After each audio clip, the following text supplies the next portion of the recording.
Olá pessoal, tudo bem? Sejam todos muito bem-vindos e muito bem-vindas a mais um episódio do Revisando com Questões, disponível em vídeo e também no formato de áudio em podcast. Para quem não sabe, nós da JJ Mentoria semanalmente escolhemos um tema de relevância alta para as provas de residência médica e nós dissecamos através de 4 questões comentadas, 4 questões representativas sobre o assunto, focando naqueles conceitos-chave para você acertar as questões, naqueles conceitos que, sem dúvida nenhuma, você vai precisar saber no final do ano para acertar a questão de prova de residência médica e vale também para as provas de revalidação.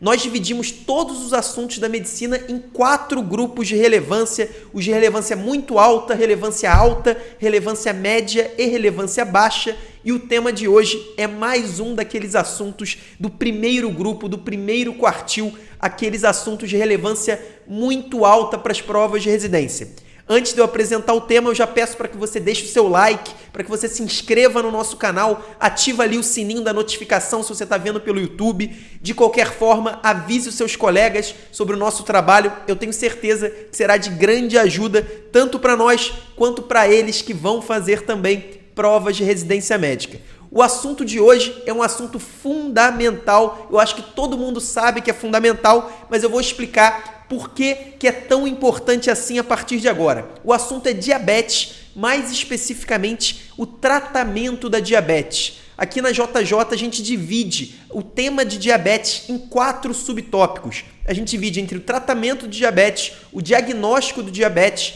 as complicações agudas e complicações crônicas. Dentre esses 4 subtópicos, o mais importante, disparadamente, é exatamente o tema de hoje, o tratamento do diabetes. Ele cai quase, somando os outros 3, ele quase tem a mesma incidência da soma dos outros 3 subtópicos de diabetes. É um dos assuntos mais cobrados dentro da clínica médica. Então, se a gente pegar a clínica médica, ele está entre os 15 mais cobrados, um assunto de enorme relevância, muito importante e normalmente também é onde estão concentradas as questões um pouco mais difíceis sobre diabetes. A gente vai mostrar para vocês alguns exemplos e quais são as principais abordagens da banca. Se a gente pensar só na endocrinologia, é um assunto que só perde por pouco para os nódulos e câncer de tireoide, que inclusive é um assunto que a gente pode considerar ou da clínica médica ou de cirurgia geral. De qualquer forma, eu acho que vocês já entenderam a enorme importância do tratamento de diabetes e agora vamos começar a ver as questões de hoje. A primeira questão é essa aqui, da Faculdade do ABC de São Paulo. Vamos ler um enunciado bem curto.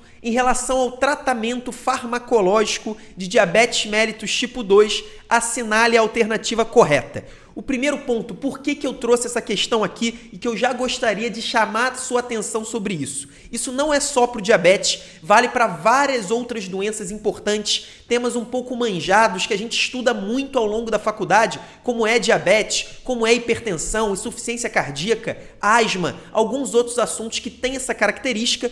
Normalmente as bancas elas acabam tendo dificuldade de fazer questões diferentes, abordando conceitos que pouca gente sabe, elas têm dificuldade em fazer questões difíceis sobre esses determinados temas. E aí, qual que é a saída que muitas bancas de residência médica do Brasil adotam para esse problema? É exatamente esse aqui. Cobrar a farmacologia, cobrar os remédios, as características farmacológicas, indicações, contraindicações, efeitos colaterais. Isso é muito comum em prova de residência médica e eu garanto a você que a maioria dos candidatos não domina essa farmacologia. Muita gente acha que domina, acha que sabe os principais efeitos, mas na hora de questões como essa, acaba ficando na dúvida e acaba errando questões importantes. Então vamos ficar de olho, porque isso é fundamental. E aí então vamos começar a olhar as opções. A opção letra A, o uso crônico de metformina em monoterapia raramente causa hipoglicemia e pode estar associado à deficiência de vitamina 12.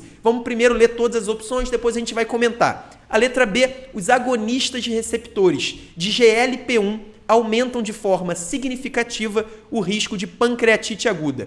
A letra C, os inibidores de DPP-4 em monoterapia aumentam o risco de hipoglicemias, mas são neutros em relação ao peso.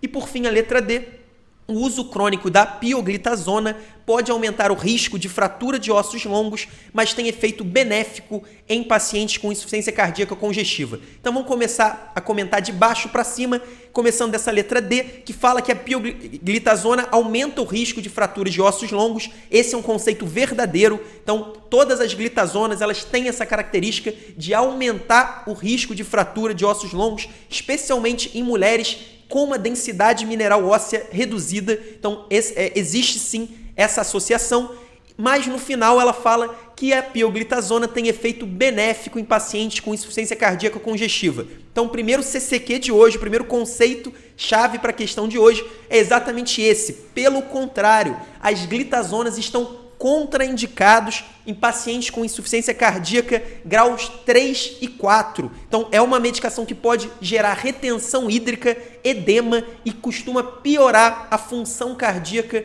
de pacientes com insuficiência cardíaca. Inclusive, a rosiglitazona, que era um membro antigo dessa classe, foi tirada do mercado exatamente por esse problema do edema e da piora da função cardíaca. Então a letra D está errada por conta desse trecho final dessa opção. Agora, falando da letra B e da letra C, vamos falar em conjunto, porque essas opções falam sobre duas classes de medicações muito semelhantes, com muitas características parecidas. Os agonistas de receptores do GLP-1, o GLP-1 é um peptídeo glucagon-like, então é um peptídeo semelhante ao glucagon, e os inibidores da DPP-4, que é uma enzima que exatamente inativa o GLP-1. Então, quando a gente tem um inibidor da enzima que inativa o GLP-1, a gente, claro, aumenta o nível de agonismo do GLP-1. Então, no final, acabam sendo duas classes de medicações com um mecanismo de ação similar. Um porque é um agonista de receptor GLP-1 e o outro porque inibe uma enzima que inativa o GLP-1. Então pode ter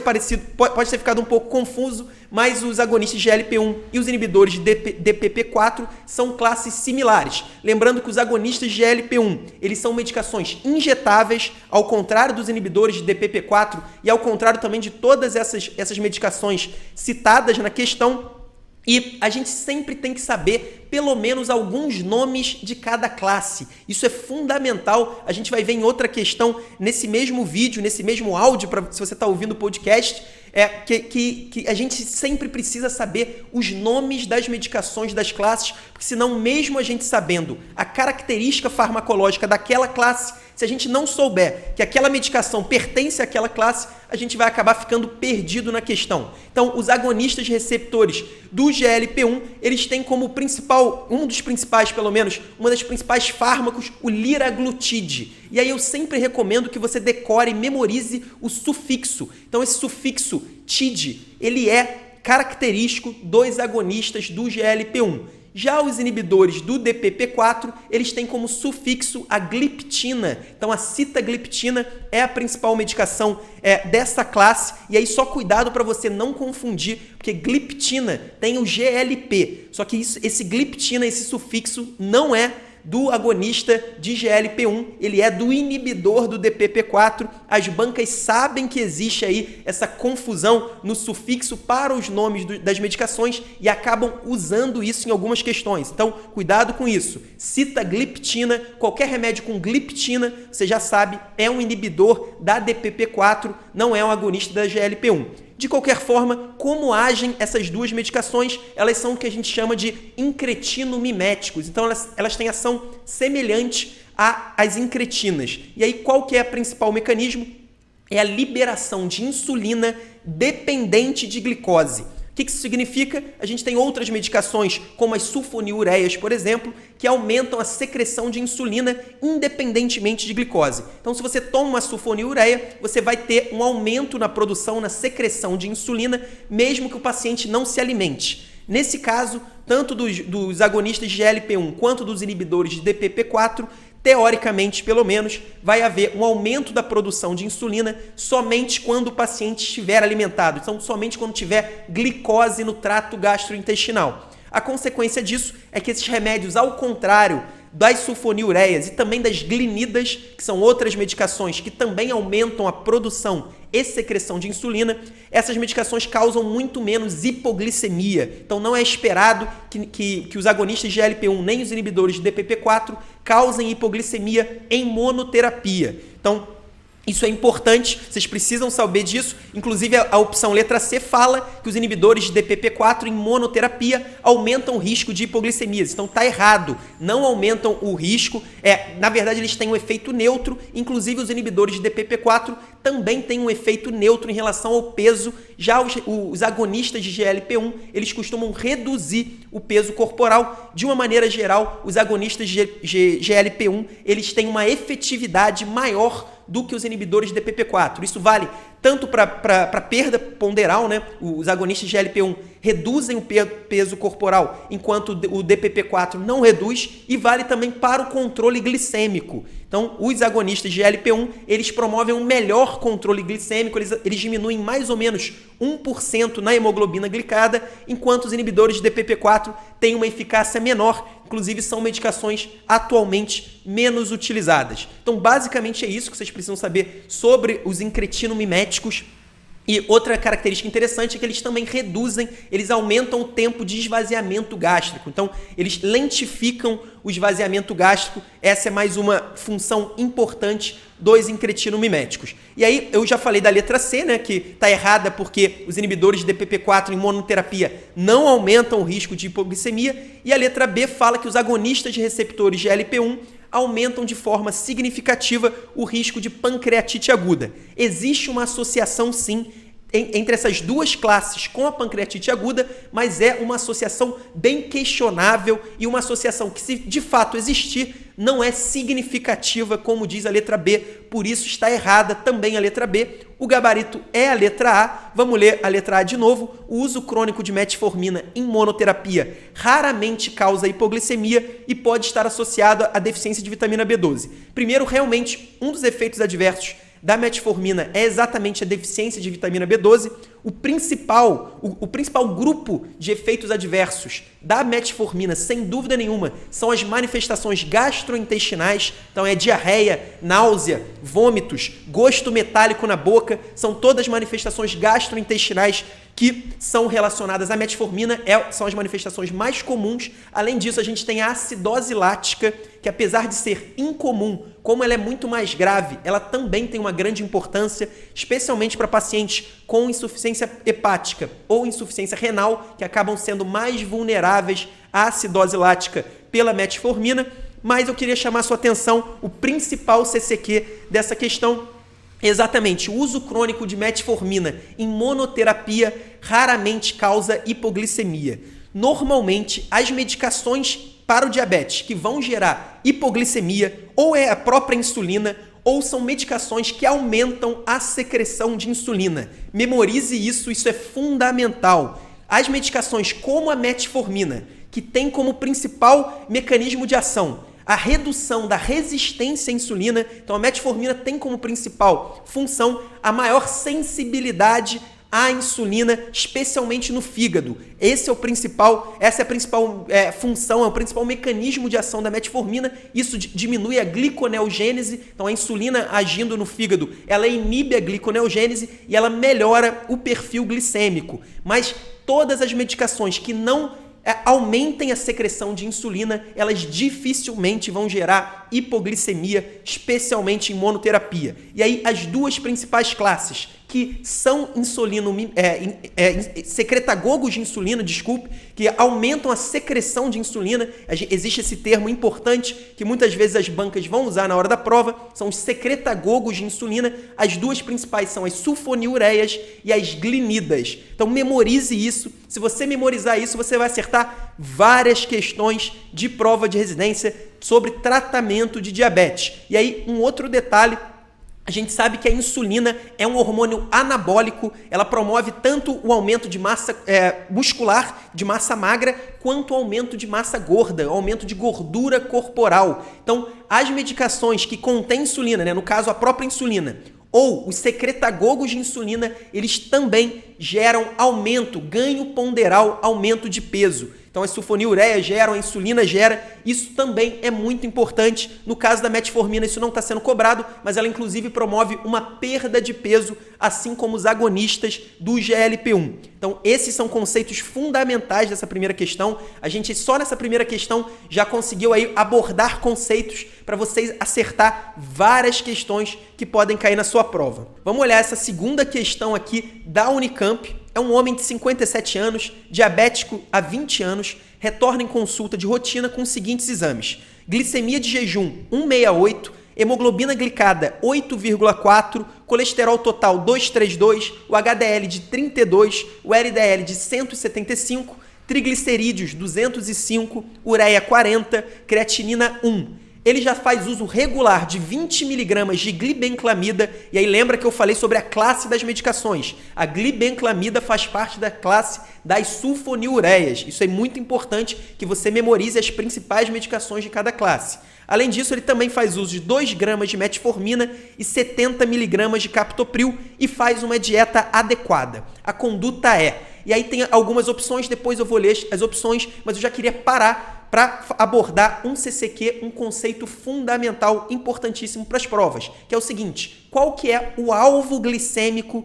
de pacientes com diabetes? Esse é um assunto com uma certa controvérsia, mas o que você precisa memorizar, que é o número mais consensual, é o número de até 7% de hemoglobina glicada. Isso para adultos, a maioria das referências recomenda como alvo glicêmico uma hemoglobina glicada abaixo de 7%. Nesse caso, o paciente está com uma hemoglobina glicada de 8,4, então está claramente fora do nosso alvo. E aí, um parêntese, pacientes mais idosos, pacientes com uma expectativa de vida reduzida, a gente pode ser mais conservador. Então, a gente pode tolerar uma hemoglobina glicada de 7,5 ou até de 8, dependendo aí da referência. Nesse caso, um homem de 57 anos, a gente não tem por que ter essa tolerância maior. Pelo menos 7,5, 7 vai ser o nosso alvo. Com certeza 8,4 está uma glicemia mal controlada, e ele também é um paciente dislipidêmico. A gente tem um aumento de colesterol total, um aumento de LDL, redução de HDL, aumento de triglicerídeos. Então o paciente está com praticamente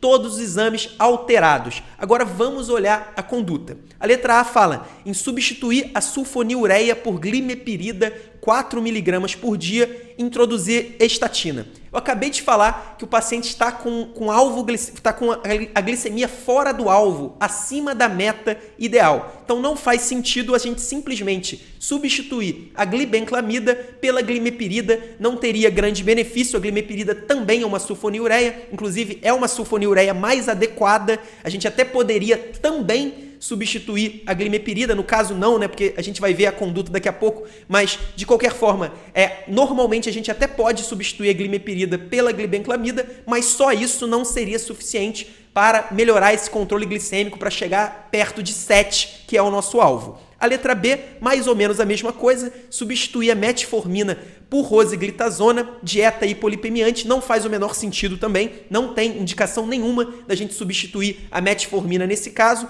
E aí eu vou pular para a letra D, porque a letra C vai ser a resposta. A letra D fala em simplesmente suspender a sulfonilureia. Obviamente não é a conduta ideal, a gente não tem por que suspender a sulfonilureia se a gente está com essa hemoglobina glicada acima do normal. Então a resposta é a letra C, não é uma questão difícil para a gente acertar por exclusão, mas eu queria chamar a atenção para esse conceito.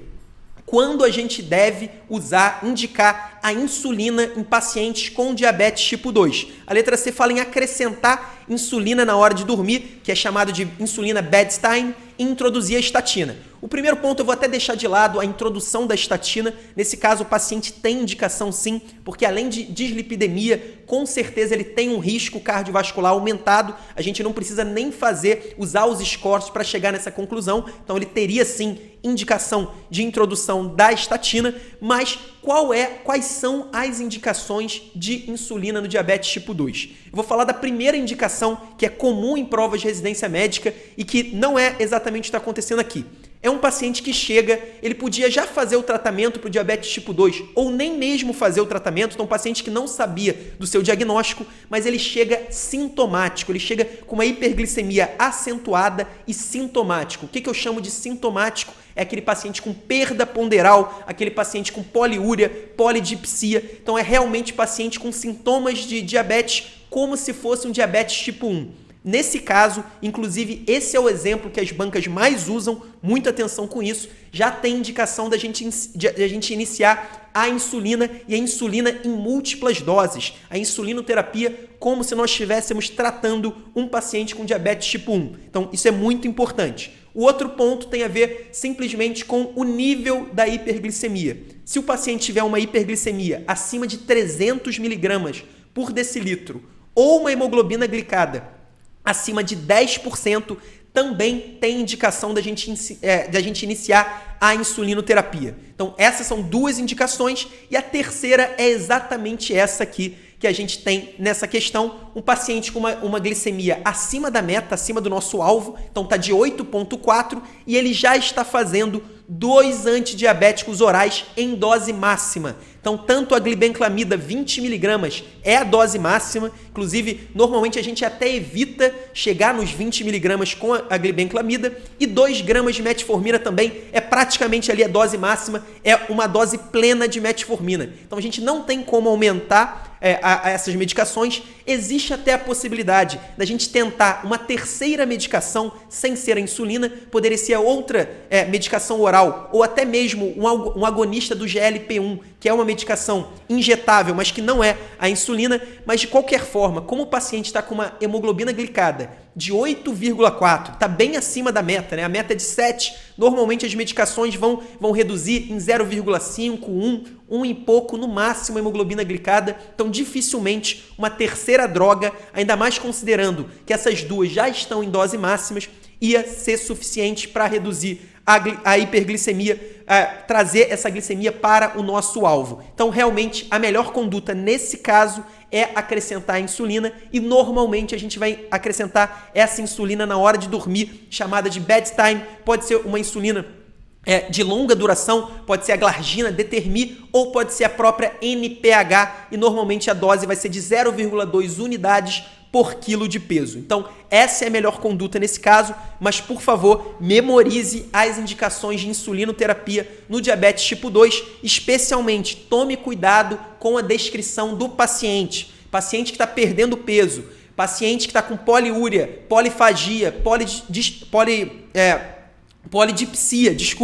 paciente que está com sintomas de diabetes, ele precisa começar a insulinoterapia e a insulinoterapia em múltiplas doses. Não é esse caso. Nesse caso, a letra C realmente é a melhor opção. Bom, agora vamos para essa terceira questão, uma questão do PSU, um enunciado bem curtinho sobre os medicamentos orais utilizados no manejo do diabetes tipo 2. Assinale a alternativa errada. Primeiro ponto, eu já falei isso algumas vezes, mas eu volto a repetir. O PSU de Minas, especificamente, é uma prova em que quase metade das questões eles pedem a alternativa errada, a alternativa incorreta. Tome muito cuidado com isso, porque é muito comum que as pessoas deixem alguns pontos de bobeira só por causa desse detalhe. Não seja essa pessoa, porque esse tipo de erro que você vai mais sofrer por ele. É aquele erro que mesmo sabendo a questão, a gente erra, é o tipo de erro que realmente faz muita diferença no resultado final. Mas vamos olhar agora então as opções. Eu vou começar de baixo para cima mais uma vez.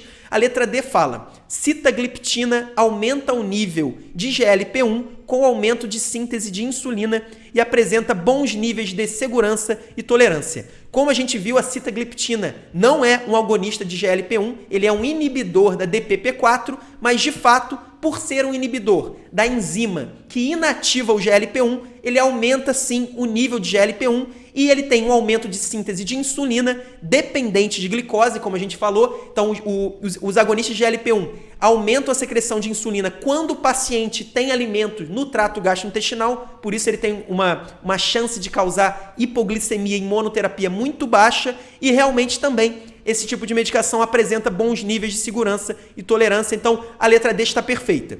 A letra C fala que a pioglitazona proporciona aumento da sensibilidade à insulina em músculo, adipócito e hepatócito, mas pode apresentar efeitos colaterais como ganho ponderal e insuficiência cardíaca. É exatamente essa descrição da pioglitazona. Só nessa opção você praticamente tem todos os conceitos importantes sobre essa classe de medicação. As glitazonas, realmente o mecanismo de ação dela é um aumento da sensibilidade da insulina que ocorre nos músculos adipócitos e hepatócitos. É um mecanismo de ação parecido com o da metformina. A metformina promove esse aumento de sensibilidade principalmente no fígado, já as glitazonas são principalmente nos músculos e nos adipócitos, mas de qualquer forma, uma grande diferença em relação à metformina é que a glitazona promove ganho ponderal, especialmente pela retenção hídrica, e está contraindicado em pacientes com insuficiência cardíaca grau 3 e grau 4. Então,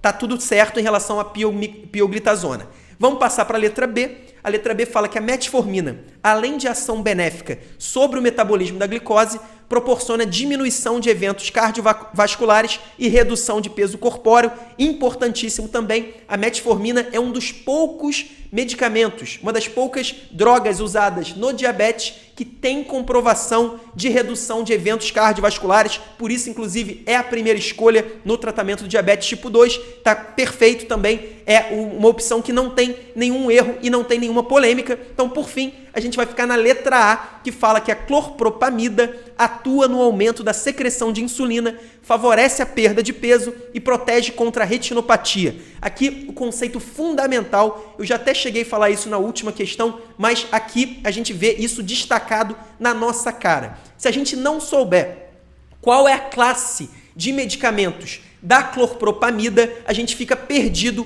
e não sabe qual é a resposta dessa questão. Se a gente não souber que a clorpropamida é uma sulfonilureia, então a clorpropamida faz parte da classe das sulfonilureias, a gente ficaria perdido. Então, agora sim, sabendo que a clorpropamida é uma sulfonilureia, de fato, como eu tinha falado, as sulfonilureias são secretagogos de insulina, elas aumentam a secreção de insulina, porém, elas não favorecem a perda de peso. Pelo contrário, elas promovem ganho ponderal, elas aumentam o peso corporal e por isso a letra A está errada. E aí, só para completar, a clorpropamida, especificamente, já foi visto em grandes estudos que ela não protege contra a retinopatia diabética, não há diferença significativa dela para o placebo em relação à retinopatia diabética. Então, esse é mais um erro da letra A. A letra A, de fato, está errada e é muito importante que vocês tenham essa mentalidade. Vocês precisam conhecer as características de cada uma das principais classes de medicações para o diabetes.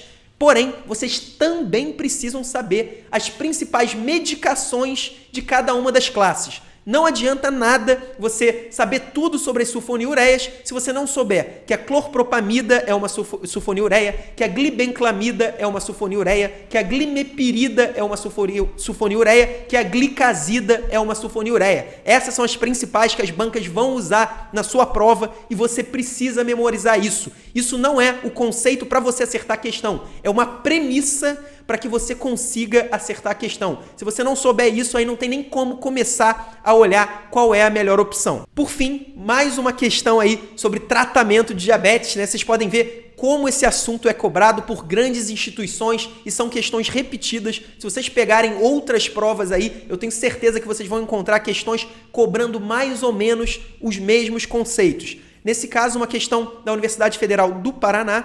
É um paciente de 52 anos de idade, sexo masculino, procura assistência médica para tratamento do diabetes mellitus tipo 2.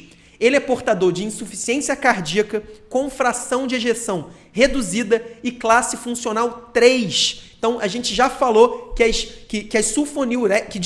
glitazonas estão contraindicadas na insuficiência cardíaca classe 3 e classe 4. Então, a gente já sabe que ali uma das opções vai ter a glitazona e a gente não vai indicar por conta disso. De qualquer forma, vamos continuar. O paciente também tem uma doença renal crônica com taxa de filtração glomerular de 28 ml por minuto e o exame laboratorial apresenta glicemia de jejum 210 e hemoglobina glicada 9,8.